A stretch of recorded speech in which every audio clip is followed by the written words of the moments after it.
Gambit sang teknokrat, siapa di balik kejatuhan Gus Dur? Tahun 2001 menjadi salah satu titik paling dramatis dalam sejarah Indonesia.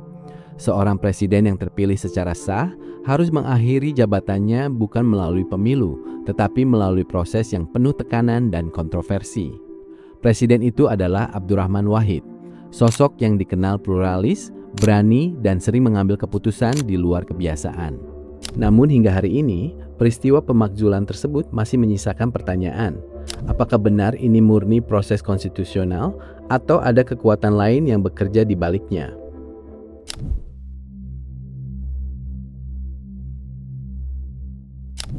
Krisis yang mengarah pada jatuhnya Gus Dur bermula dari dua kasus yang dikenal sebagai Bulog Gate dan Brunei Gate. Kedua kasus ini menjadi pintu masuk bagi DPR untuk mulai menekan posisi presiden. Melalui pembentukan panitia khusus, DPR menyusun laporan yang menyebut bahwa Gus Dur patut diduga terlibat.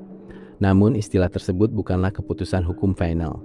Bahkan dalam proses hukum yang berjalan tidak ditemukan bukti kuat yang secara langsung membuktikan keterlibatan Gus Dur dalam tindak pidana. Meski demikian, proses pemerintahan tetap berjalan. Tekanan terus meningkat dari satu memorandum ke memorandum berikutnya, hingga akhirnya mengarah pada satu tujuan, yaitu sidang istimewa MPR.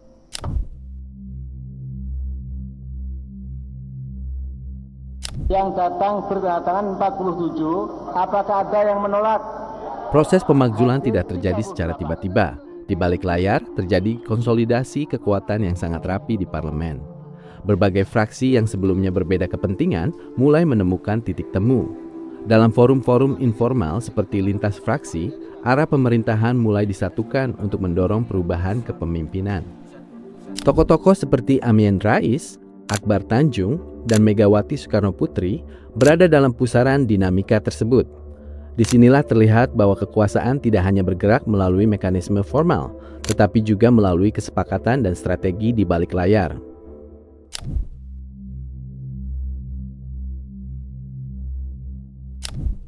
Di tengah pusaran tersebut muncul nama Sri Mulyani Indrawati. Pada saat itu, posisinya sebagai ekonom dan bagian dari lingkaran penasihat ekonomi negara, menempatkannya dekat dengan pusat pengambilan kebijakan. Namun kontroversi muncul ketika juru bicara presiden saat itu, Adi Masardi, menyatakan bahwa terdapat dugaan keterlibatan Sri Mulyani dalam penyusunan naskah akademis yang digunakan oleh DPR dalam proses pansus. Jika dugaan ini benar, maka naskah tersebut tidak hanya menjadi dokumen teknis, tetapi juga berfungsi sebagai legitimasi intelektual yang memperkuat pemakzulan.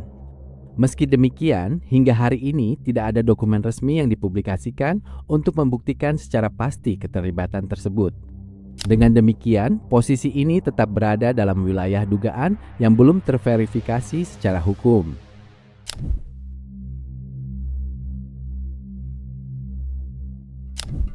Dinamika ini semakin kompleks ketika melihat adanya jaringan yang lebih luas di sekitar proses tersebut. Sri Mulyani diketahui berada dalam lingkaran diskusi yang juga melibatkan tokoh seperti Arifin Panigoro yang disebut memiliki pengaruh dalam dinamika pemerintahan saat itu. Forum-forum informal menjadi ruang bertemunya berbagai kepentingan, mulai dari pejabat, ekonom, hingga pengusaha. Di ruang-ruang inilah strategi besar diduga dirumuskan, jauh dari sorotan publik. Kekuatan yang terbentuk bukan hanya berasal dari satu sisi, tetapi dari pertemuan berbagai kepentingan yang saling menguatkan.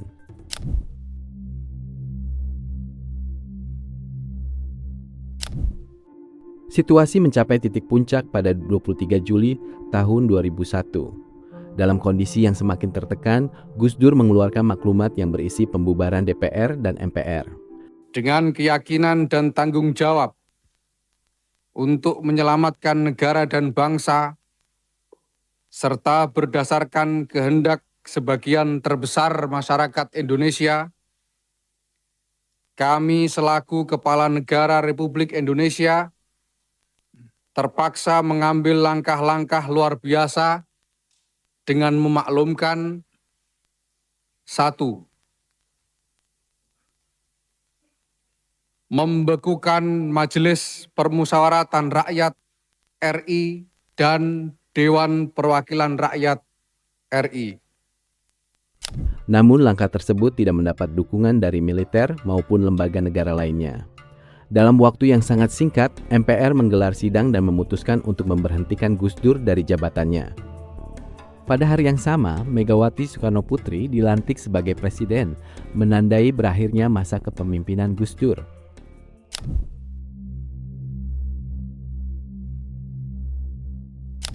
Seiring berjalannya waktu, peristiwa ini terus menjadi bahan perdebatan. Secara formal, pemakzulan dilakukan melalui mekanisme konstitusional.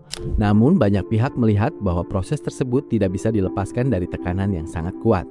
Bahkan bertahun-tahun kemudian, keputusan yang menjadi dasar pemakzulan mulai dipertanyakan kembali, dan nama Gus Dur perlahan direhabilitasi dalam pandangan publik.